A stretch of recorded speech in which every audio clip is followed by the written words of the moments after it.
Hello guys, welcome to Kakarla academy. This is yours Ramana Reddy. So previous వీడియోలో మనం parliament టాపిక్లో కొన్ని వర్డ్స్ అనేవి డిస్కస్ చేసాం. ప్రోరోగేషన్ అంటే ఏంటి, అడ్జర్న్మెంట్ అంటే ఏంటి, అడ్జర్న్మెంట్ సైన్డ్ అయ్యి అంటే ఏంటి, ఇలాంటి విషయాలు డిస్కస్ చేసాం. ఈరోజు సెషన్లో మీకు లాంగ్వేజెస్ ఇన్ పార్లమెంట్లో ఫ్లోర్ లాంగ్వేజెస్గా అంటే ట్రాన్సాక్షన్స్ కోసం అంటే సభా వ్యవహారాల్లో ఏ లాంగ్వేజెస్ని యూజ్ చేస్తారు, అలాగే లేమ్ డక్ సెషన్ అంటే ఏంటి, అలాగే క్వశ్చన్ అవర్ అంటే ఏంటి, నెక్స్ట్ అలాగే జీరో అవర్ అంటే ఏంటి, నెక్స్ట్ ఎజెండా అంటే ఏంటి, అలాగే కన్సాలిడేటెడ్ ఫండ్ ఆఫ్ ఇండియా అంటే ఏంటి, కాంటింజెన్సీ ఫండ్ ఆఫ్ ఇండియా అంటే ఏంటి, next public account of India అంటే ఏంటి, ఈ టాపిక్స్ గురించి మనం డిస్కస్ చేద్దాం. ఓకేనా? ఫస్ట్ మనకి లాంగ్వేజెస్ ఇన్ పార్లమెంట్. ఓకేనా? సో పార్లమెంట్లో మనము బిజినెస్ ట్రాన్సాక్షన్స్ కోసం బిజినెస్ ట్రాన్సాక్షన్స్ కోసం ఏ లాంగ్వేజెస్ని యూజ్ చేయాలి అంటే హిందీ అలాగే ఇంగ్లీష్. ఓకేనా? Hindi and English. హిందీ మరియు ఇంగ్లీష్ని మనము ట్రాన్సాక్షన్ ఆఫ్ బిజినెస్ అంటే పార్లమెంటరీ వ్యవహారాల్లో ఈ రెండు భాషలను యూజ్ చేస్తూ ఉంటాం. అయితే బేసికల్గా మనకి what is the enforcement date of the Indian constitution? భారత రాజ్యాంగం అనేది ఎప్పుడు అమల్లోకి వచ్చింది అంటే భారత రాజ్యాంగం అనేది 1950 జనవరి 26. ఓకే, 26 జనవరి 1950, 26 జనవరి 1950న మన భారత రాజ్యాంగం రావడం జరిగింది. అయితే ఈ ఇండియన్ కాన్స్టిట్యూషన్లో ఏం చెప్పున్నారంటే 1950లో అమల్లోకి వచ్చిన ఇండియన్ కాన్స్టిట్యూషన్లో ఏం చెప్పారంటే సో ఇంగ్లీష్ని ఫ్లోర్ లాంగ్వేజ్గా 15 ఇయర్స్ మాత్రమే యూజ్ చేయాలి అని మెన్షన్ చేస్తున్నారు. ఇంగ్లీష్ని ఫ్లోర్ లాంగ్వేజ్గా అంటే పార్లమెంట్లో బిజినెస్ ఆఫ్ ట్రాన్సాక్షన్స్ కోసం అంటే పార్లమెంటరీ వ్యవహారాల్లో ఇంగ్లీష్ని ఎన్ని సంవత్సరాలు మాత్రం వినియోగించాలంట? 15 సంవత్సరాలు మాత్రం వినియోగించాలంట. ఆ 15 ఇయర్స్ తర్వాత ఇంగ్లీష్ లాంగ్వేజ్ని ఏం చేయొచ్చంట? ఇంగ్లీష్ లాంగ్వేజ్ని డిస్కంటిన్యూ చేయొచ్చు అని చెప్పారు. అయితే మన పార్లమెంట్ ఏం చేసింది అంటే అఫీషియల్ లాంగ్వేజ్ యాక్ట్ 1963 ద్వారా ఏం చేశారు అంటే ఇంగ్లీష్ లాంగ్వేజ్ని ఫ్లోర్ లాంగ్వేజ్గా కంటిన్యూ చేయడం జరిగింది. So okay, official language act 1963 so continued the English along with the Hindi as a floor language of the parliament. So 1963లో చేసినటువంటి అఫీషియల్ లాంగ్వేజెస్ యాక్ట్ 1963 ఏం చేసింది? ఇంగ్లీష్ భాషను కూడా ఫ్లోర్ లాంగ్వేజ్గా ఉపయోగించవచ్చు అని చెప్పింది. సో మనకి 1963 నుంచి కూడా పార్లమెంట్లో బిజినెస్ ఆఫ్ ట్రాన్సాక్షన్స్ కోసం అంటే పార్లమెంటరీ వ్యవహారాల్లో మనం హిందీ మరియు ఇంగ్లీష్ని ఉపయోగిస్తూ ఉన్నాం. అయితే మీకు ఒక డౌట్ రావచ్చు, ఒరే సారు మరి మనము మదర్ టంగ్లో కూడా మాట్లాడవచ్చా పార్లమెంట్లో? మదర్ టంగ్ మాతృభాషలో కూడా పార్లమెంట్లో మనం మాట్లాడవచ్చా అంటే మాట్లాడవచ్చు. అయితే మీకు డౌట్ రావచ్చు, సార్ అయితే మనకి బైఫర్కేషన్ అప్పుడు నందమూరి హరికృష్ణ అంటే గట్టిగా అరిచేసి నేను తెలుగులోనే మాట్లాడతాను అది ఇది అంటే అప్పుడున్నటువంటి కురియన్ ప్రిసైడింగ్ ఆఫీసర్గా ఉన్నటువంటి కురియను అతను తెలుగులో మాట్లాడించలేదు కదా, ఎందుకు అని మీరు అడగొచ్చు. సో ఒకటి గుర్తుపెట్టుకోండి, మీరు ఎప్పుడైనా సరే ఓకే, సో మనకి ఫ్లోర్ లాంగ్వేజ్గా హిందీ ఇంగ్లీష్ ఉంటుంది. అయితే మదర్ టంగ్లో కూడా మాట్లాడవచ్చు. అయితే హరికృష్ణ మాట్లాడుతున్నప్పుడు కురియన్ మరి హరికృష్ణని ఎందుకు మదర్ టంగ్లో మాట్లాడించలేదు అని మీకు డౌట్ రావచ్చు. దానికి ఒకే ఒక రీజనమా? సో ఏంటంటే ఆ రీజను బేసికల్గా ఎప్పుడైనా సరే మనము మన మదర్ టంగ్లో మాట్లాడవచ్చు, కానీ మాట్లాడడానికంటే ముందుగానే ప్రిసైడింగ్ ఆఫీసర్ పర్మిషన్ తీసుకోవాలి. అంటే సభాధ్యక్షుడు ఉంటాడు కదా, ఆ సభాధ్యక్షుడి యొక్క అనుమతి తీసుకొని మనం మదర్ టంగ్లో కూడా మాట్లాడవచ్చు.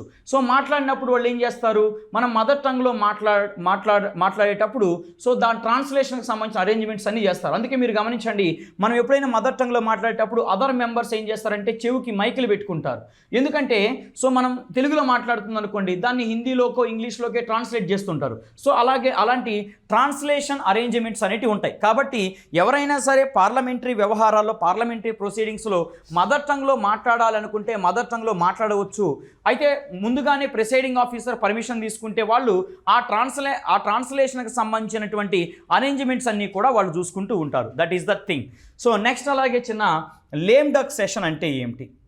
లేమ్ డక్ సెషన్ చూడండమ్మా. లేమ్ డక్ సెషన్ బేసికల్గా లేమ్ డక్ సెషన్ అంటే ఏంటంటే మనకి ఎగ్జిస్టింగ్ లోక్సభ ఉందా అంటే ఇప్పుడు సపోజ్ మనకి 15th లోక్సభ ఉంది. 15th లోక్సభ అనేటటువంటిది ఏమవుతుంది, మనకి 16th లోక్సభ ఎలక్షన్ జరుగుతాయా? 16th లోక్సభ ఎలక్షన్ జరిగాయి అనుకోండి. 16th లోక్సభ ఎలక్షన్లు జరిగిన తర్వాత మనకి 16th లోక్సభ ఏర్పడుతుందా కొత్తగా?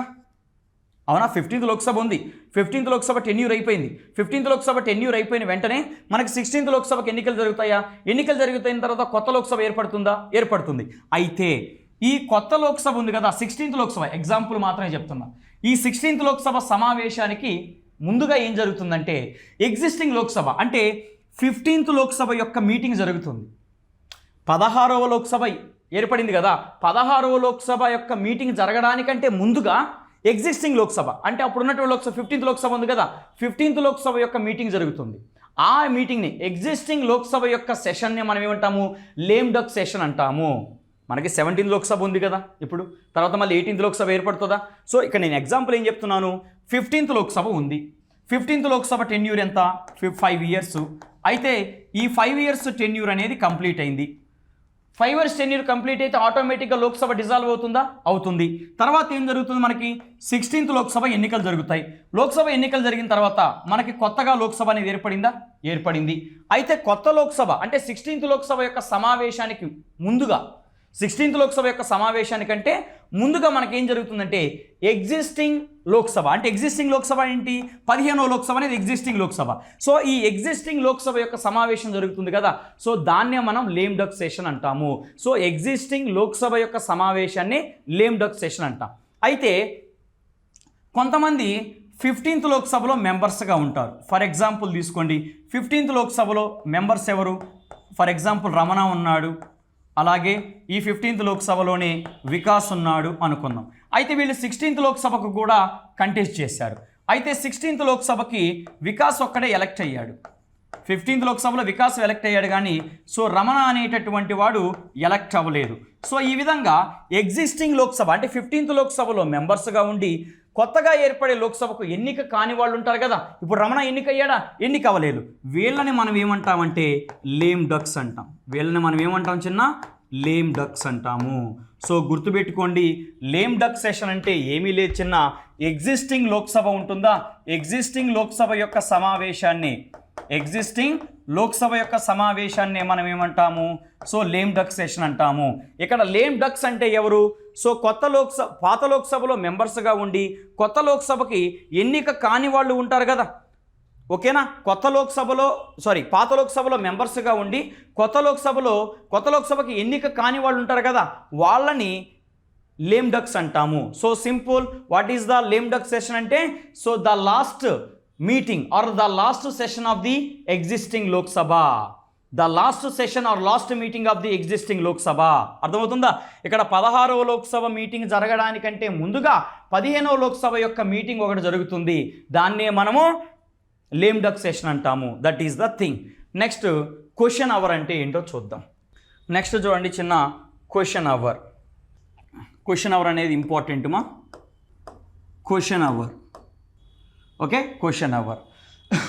క్వశ్చన్ అవర్లో అసలు బేసిక్గా క్వశ్చన్ అవర్ని ఎప్పుడు కండక్ట్ చేస్తారు? పార్లమెంట్లో ప్రొసీడింగ్స్లో మెన్షన్ చేసి ఉంటుంది, నో ప్రాబ్లం. క్వశ్చన్ అవర్ మనకి బేసిక్గా ఒక సెషన్లో నెంబర్ ఆఫ్ మీటింగ్స్ ఉంటాయని చెప్పాను. ఇప్పుడు బడ్జెట్ సెషన్ ఉంది. బడ్జెట్ సెషన్ ఒక రోజులో కంప్లీట్ అవుతుందా? లేదు, సుమారుగా 20 నుంచి 30 రోజులు మనకి బడ్జెట్ సమావేశాలు జరుగుతాయి. అయితే ఈ బడ్జెట్ సెషన్స్ జరుగుతున్నప్పుడు అందులో మనకి నెంబర్ ఆఫ్ మీటింగ్స్ ఉంటాయి. అంటే ఒక రోజు జరుగుతుంది కదా, ఆ రోజు జరిగేదాన్ని మనం మీటింగ్ అంటాం. అలాగే 20 రోజులు జరిగితే 20 మీటింగ్లు, 30 రోజులు జరిగితే 30 మీటింగ్లు. సో ప్రతిరోజు మనకి సమావేశం అవుతుంది కదా పార్లమెంటు, దాన్ని మీటింగ్ అంటాం. ఆ మీటింగ్లో మరలా మనకి 2 సిట్టింగ్లు ఉంటాయని చెప్పాను. సో మార్నింగ్ సిట్టింగ్ ఉంటుంది, నెక్స్ట్ పోస్ట్ లంచ్ సిట్టింగ్ ఉంటుంది. మార్నింగ్ సిట్టింగ్ అంటే ఎప్పుడు? 11 AM నుంచి 1 PM వరకు morning sitting. Post lunch sitting ఎప్పుడు ఉంటుంది? 2 PM నుంచి 6 PM వరకు పోస్ట్ లంచ్ సిట్టింగ్ అనేది ఉంటుంది. అయితే క్వశ్చన్ అవర్ని ఎప్పుడు కండక్ట్ చేస్తారంటే first hour of session, first hour of meeting. So మొదటి గంటని మనకి క్వశ్చన్ అవర్గా అలాట్ చేస్తారు, ఫస్ట్ 1 hour, ఓకేనా? సో మొదటి గంట. సో ఫస్ట్ 1 hour దేనికి అలాట్ చేస్తారు చిన్న? క్వశ్చన్ అవర్కి అలాట్ చేయడం జరుగుతుంది. అయితే క్వశ్చన్ అవర్లో మనకి ఏం జరుగుతుంది? యూజువల్గా పార్లమెంట్లో మెంబర్స్ ఉంటారు కదా, ఈ ఎంపీలు అనేటటువంటి వాళ్ళు క్వశ్చన్స్ అడుగుతారు.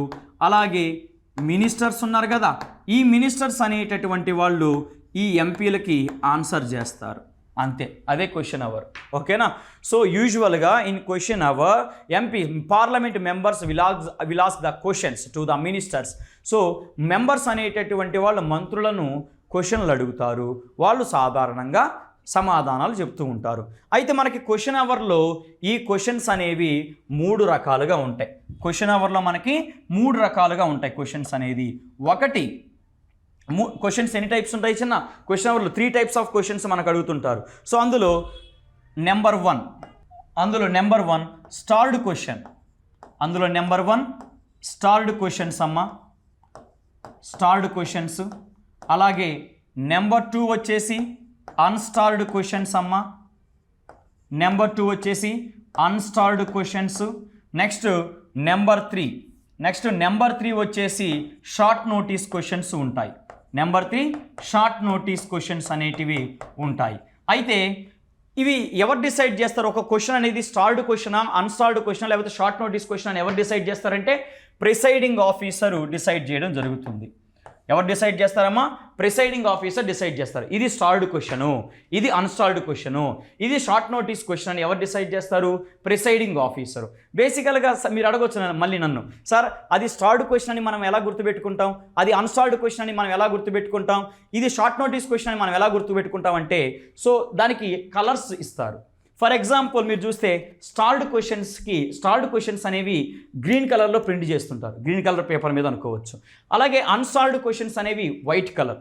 ఓకే, అలాగే షార్ట్ నోటీస్ క్వశ్చన్స్ వచ్చేసి పింక్ కలర్. అంటే క్లాసిఫికేషన్ అబ్బా తెలియాలి కదా, ఇది స్టార్డ్ క్వశ్చన్ గ్రీన్ కలర్లో ఉంటే స్టార్డ్ క్వశ్చన్, అదే అట్లీస్ట్ బార్డర్ గ్రీన్ కలర్లో ఉంటే అది స్టార్డ్ క్వశ్చన్, నార్మల్గా ఉంటే అన్స్టార్డ్ క్వశ్చన్. షార్ట్ నోటీస్ అంటే బార్డర్ వచ్చేసి పింక్ కలర్లో ఉంటే దాన్ని అన్స్టార్డ్ క్వశ్చన్ అంటాం, అంతకుమించి ఏమీ లేదు. ఓకేనా? ఆ విధంగా క్లాసిఫై చేస్తారు. బట్ ఒక క్వశ్చన్ అనేది స్టార్డ్ క్వశ్చనా, అన్స్టార్డ్ క్వశ్చనా ఏంటి అనేది ఎవరు డిసైడ్ చేస్తారంటే ultimately that will be decided by the presiding officer. Okay, అయితే ఫస్ట్ చూడండి చిన్న స్టార్డ్ క్వశ్చన్స్ చూద్దాం. బేసికల్గా స్టార్డ్ క్వశ్చన్స్లో మనకి మెంబర్స్ అనేవాళ్ళు మినిస్టర్స్ని క్వశ్చన్స్ అడుగుతారు. సో మినిస్టర్స్ అనేవాళ్ళు ఆన్సర్ చేయాలి. ఆన్సర్ ఏ విధంగా చేస్తారు? ఓరల్లీ, అంటే సమాధానం చెప్తారు, నోటి మాటల ద్వారా సమాధానం చెప్తారు. ఓకే, ఇప్పుడు సపోజ్ మీరు ఒక క్వశ్చన్ అడిగారు, నాకు పేపర్ మీద రాసిచ్చారు, నాకు ఒక క్వశ్చన్ మీరు పేపర్ మీద రాసిచ్చారు, నేను కూడా మీకు ఆన్సర్ పేపర్ మీద రాసిచ్చాను అనుకోండి. తర్వాత మళ్ళీ నన్ను క్వశ్చన్ అడగగలరా? అడగలేరు. అదే ఇప్పుడు నేను క్లాస్లో మీకు క్లాస్ చెప్తున్నా, డైరెక్ట్గా ఫేస్ టు ఫేస్ క్లాస్ చెప్తున్నా. ఇప్పుడు నువ్వు ఒక క్వశ్చన్ అడిగావు, నేను ఆన్సర్ చెప్పా, నీకు కొంచెం మళ్ళీ డౌట్ ఉంటే మళ్ళీ ఇంకొక క్వశ్చన్ అడుగుతావు. సో ఇక్కడ కూడా అంతే, ఓరల్గా ఆన్సర్ చెప్తున్నాడు కాబట్టి ఓరల్గా ఆన్సర్ చెప్తాడు. మెంబర్ సాటిస్ఫై అవ్వకపోతే ఏం చేస్తాడు? మళ్ళీ క్వశ్చన్ అడుగుతాడు. అంటే ఇక్కడ ఏమవుతుంది? స్టార్డ్ క్వశ్చన్స్ మీద మీరు ఏమడగచ్చు? సప్లిమెంటరీ క్వశ్చన్స్ అడగచ్చు. సప్లిమెంటరీ క్వశ్చన్స్ అనేవి అడగడానికి అవకాశం ఉంది. ఓకేనా? స్టార్డ్ క్వశ్చన్స్ అడిగినప్పుడు మినిస్టర్స్ అనేవాళ్ళు ఓరల్గా ఆన్సర్ చేస్తారు. అలాగే మెంబర్స్ ఆ ఆన్సర్కి సాటిస్ఫై అవ్వకపోతే సప్లిమెంటరీ క్వశ్చన్స్ కూడా అడగొచ్చు. ఓకేనా?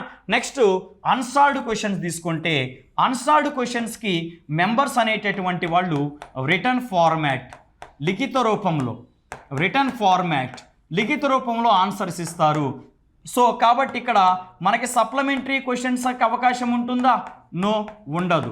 సప్లిమెంటరీ క్వశ్చన్స్కి అవకాశం అనేటటువంటిది ఉండదు. నెక్స్ట్ అలాగే షార్ట్ నోటీస్ క్వశ్చన్స్. బేసిక్గా మనకి షార్ట్ నోటీస్ క్వశ్చన్స్ అడగాలంటే 10 days ప్రియర్ నోటీస్ ఇవ్వాలి. 10 days ప్రియర్ నోటీస్ ఇవ్వాలి షార్ట్ నోటీస్ అడగాలంటే. ఓకేనా? సో అండ్ అలాగే ఈ షార్ట్ నోటీస్ క్వశ్చన్స్ని అడిగినప్పుడు మినిస్టర్స్ అనేవాళ్ళు సమాధానం ఏ విధంగా చెప్పాలి? ఓరల్లీ, మౌఖికంగా సమాధానం చెప్పాల్సి ఉంటుంది. అది విషయం. ఓకేనా? సో క్వశ్చన్ అవర్ చూసుకున్నట్లయితే ఫస్ట్ మనకు 1 hour అనేది క్వశ్చన్ అవర్ అనేది ఉంటుంది. చిన్న క్వశ్చన్ అవర్లో మనకు సాధారణంగా మెంబర్స్ అనేటటువంటి వాళ్ళు క్వశ్చన్స్ అడుగుతారు, మినిస్టర్స్ దానికి ఆన్సర్ చెప్తూ ఉంటారు. ఓకేనా?